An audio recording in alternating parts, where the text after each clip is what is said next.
Paz do Senhor, povo de Deus. Minha Bíblia é aberta aqui no livro de Jonas, capítulo número 4 e o versículo 11 deste livro nos diz assim: E não hei eu de ter compaixão da grande cidade de Nínive, em que estão mais de 120 mil homens, que não sabem discernir entre a mão direita e a sua mão esquerda, e também muitos animais? Muito interessante este texto sagrado. Esse versículo é o versículo-chave do livro do profeta Jonas. Nós vivemos num dia em que a criminalidade aumenta assustadoramente.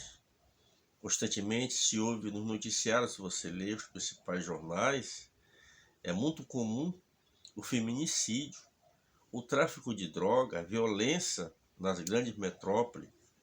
A gente vê o tráfico de armas, a gente vê as guerras, essa região ali do Oriente, essa região ali também da Europa ali, da Ucrânia com a Rússia, né? Então a Bíblia fala sobre guerras e rumores de guerra. Então a violência ela está praticamente generalizada, a corrupção no meio da política então nem se fala, não é verdade? Mas você já imaginou se Deus chama você para ir entregar uma mensagem de arrependimento ao pior bandido do nosso país? Qual seria a sua atitude? Você obedeceria à voz de Deus ou você questionaria a Deus? Por que eu tenho que levar a mensagem a esta pessoa? Quem já perdeu alguém para a violência, fica aquele sentimento de revolta, de indignação. E a gente começa a comentar, os comentários, as pessoas sempre comentam que o Brasil teria que ter a pena de morte, né? Porque há dentro de nós uma indignação, a gente não concorda com o que vem acontecendo no quesito de violência.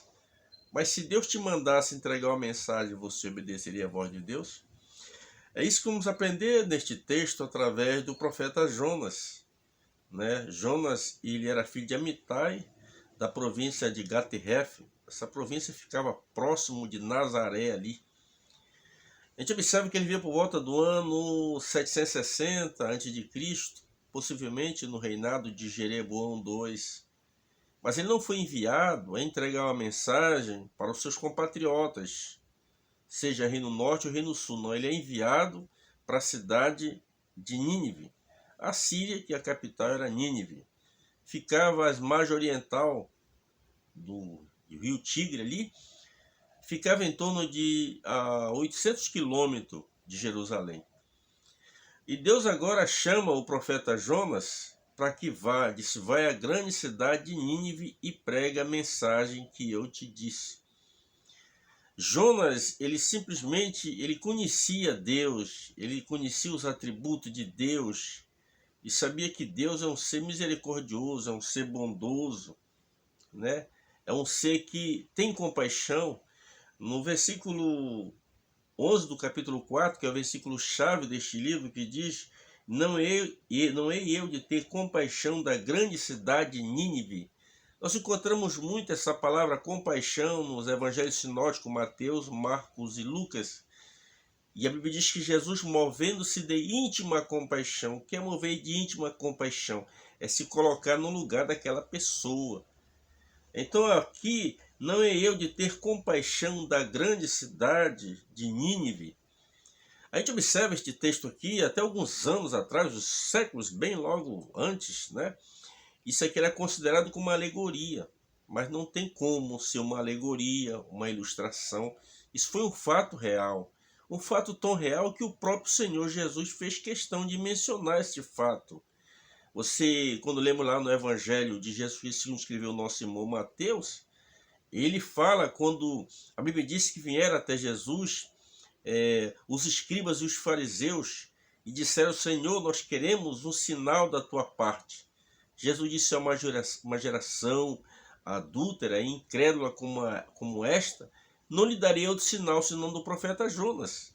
Porque assim como Jonas esteve 3 dias e 3 noites nas entranhas da baleia, na tradução, em algumas traduções corrigida, por exemplo, ela fala baleia, outras traduções fala grande peixe. Jonas esteve 3 dias e 3 noites, assim o Filho do Homem estará 3 dias e 3 noites no seio da terra.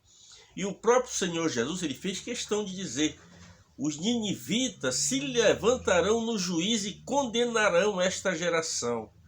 Por quê? Porque eles creram na mensagem do profeta Jonas. O que não estava acontecendo nos dias de Jesus.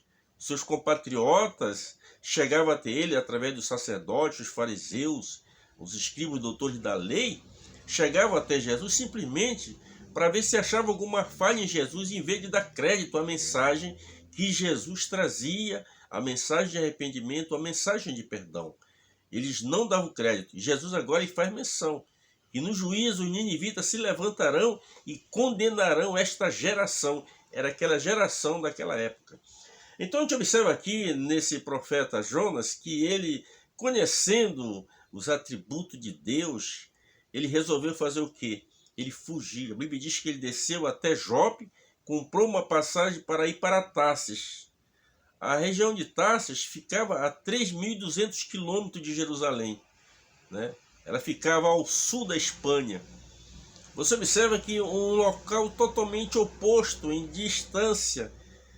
Deus mandando ele ir para apenas 800 quilômetros, ele vai para 3.200 para tentar fugir da presença de Deus. E você sabe, conhece bem a história, diz que Deus agora, ele está naquele porão, daquela embarcação, eles começam a navegar no mar Mediterrâneo, de repente um forte vento soprou ali, e aqueles marinheiros começaram a remar, mas inutilmente, quanto mais remavam, mais as ondas se tornavam arrepilantes. Chegou um determinado momento que eles começaram a jogar a bagagem fora, mas viram que quanto mais diminuía a bagagem, o peso do navio, mais o perigo aumentava. Eles então foram ali e ao descer no porão encontraram o nosso irmão Jonas dormindo. A Bíblia diz que ele estava dormindo no porão daquela embarcação. E os homens acordaram: o que tu faz aí, dormente? Levanta e invoca o teu Deus. E eles fazem ali quase 4 perguntas básicas para a pessoa de Jonas. E quando Jonas disse que lançaram a sorte caiu sobre eles, aí Jonas teve que falar o que estava acontecendo. E eles então perguntaram a Jonas: o que nós temos que fazer? Só resta uma opção: me lançar no mar. E assim fizeram, lançar ali o nosso irmão Jonas no mar. E a Bíblia diz que o mar se acalmou. Nós vamos ver aqui 8 milagres que aconteceu nessa trajetória da vida de Jonas. É muito interessante este texto sagrado. E eu quero me deter aqui, eu gostaria de poder pregar sobre este capítulo 4. Um sermão expositivo. É claro que o tempo não vai permitir para isso. Mas se eu pregasse um sermão expositivo aqui, seria no mínimo uma semana, pregando todas as noites, para a gente explorar cada palavrazinha importante aqui, o versículo 4. O versículo 1 do capítulo 4 diz assim: e desgostou-se Jonas extremamente. Ou seja, ele entregou a mensagem. A Bíblia diz que o peixe foi e vomitou Jonas na praia. O Senhor falou ao peixe. O peixe foi e lançou Jonas na praia. E a Bíblia diz que ele levantou e saiu e entrou a caminho de um dia. E disse: dentro de 40 dias Nínive será subvertida, ou seja, será totalmente destruída. A gente observa que a mensagem de Jonas, ela surtiu efeito. Coisa que a própria mensagem de Cristo nos dias dele não estava surtindo muito efeito. Por isso que Jesus faz questão de mencionar o fato de Jonas, porque quando a mensagem de Jonas foi pregada, ela trouxe o que? O arrependimento às pessoas. Aquele rei, quando a mensagem ecoou aos ouvidos do rei, ele poderia ter mandado matar Jonas. Jonas era um estrangeiro ali na sua pátria, no seu país. Para um rei tirano como era o rei de Nínive, que ele matava as pessoas, pegava o crânio das pessoas e fazia pirâmide em volta da cidade para causar pavor ainda mais às nações vizinhas. Era um tão cruel assim que fugia dos limites. Mas ele foi entregar a mensagem de Deus ali e esse homem reconheceu quão miserável ele era. E a Bíblia diz que proclamou jejum durante aqueles dias que ninguém, nem homem, nem mulher e nem os animais, naqueles 3 dias fariam um jejum. Se vestiram, se cobriram com pano de saco. Ali se prostraram realmente com humildade diante de Deus. E Deus usou de misericórdia com eles e poupou aquela nação. Você observa que por volta do ano 612, Nínive, ela foi totalmente destruída. Não existe mais Nínive, capital assíria. Nós temos hoje Síria, que é uma coisa, e a Síria é outra. A Síria captou a Nínive. Em 612 ela foi totalmente destruída. Nós observamos aqui neste texto que Jonas, depois da mensagem surtir efeito, porque Deus enviou Jonas ali e ele queria que aquela mensagem surtisse efeito, e aquela mensagem surtia efeito, mas Jonas ficou ressentido. Já imaginou uma criança quando um pai corrige, ele às vezes fica ressentido, né? Fica chateado.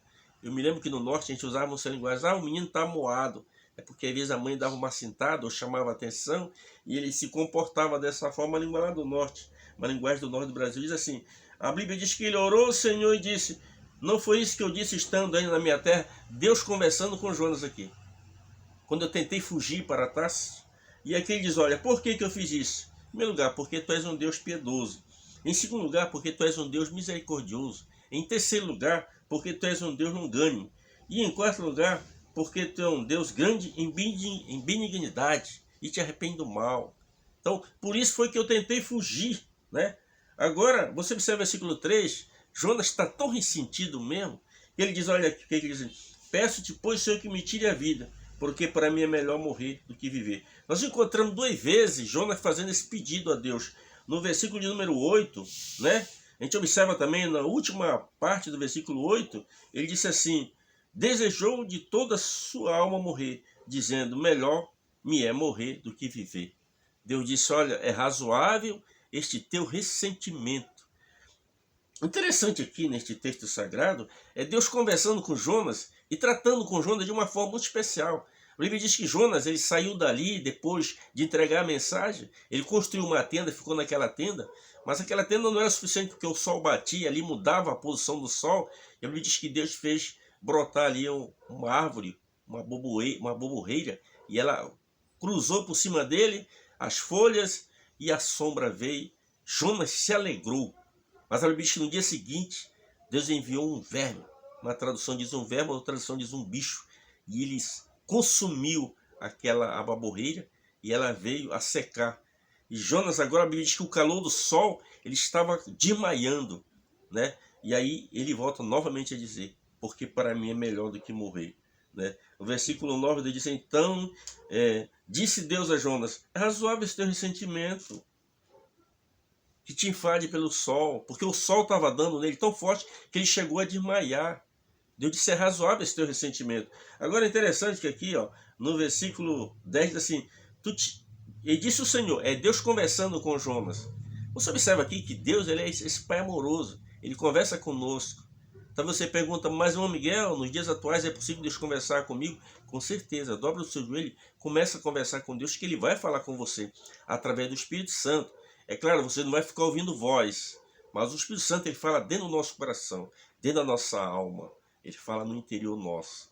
Ouvir voz não é coisa de salvo, de pessoas libertas. Se você ouvir voz, recorra a um homem de Deus, a uma mulher de Deus, para repreender isso aí, porque não tem nada a ver. E aqui a Bíblia diz, não hei de ter compaixão da grande cidade de Nínive, em que estão mais de 120 mil homens, que não sabem discernir entre a mão direita e a esquerda, e também muitos animais. O cuidado de Deus não apenas com os homens, com as mulheres, com as crianças, mas também com os animais. Tudo foram criados por Ele e para a glorificação do nome dele. Então, para concluir aqui, eu quero deixar os 8 milagres. É claro que o tempo não permite que a gente mergulhe mais nesse capítulo 4, porque é mensagem para pregar uma semana, como eu falei no início.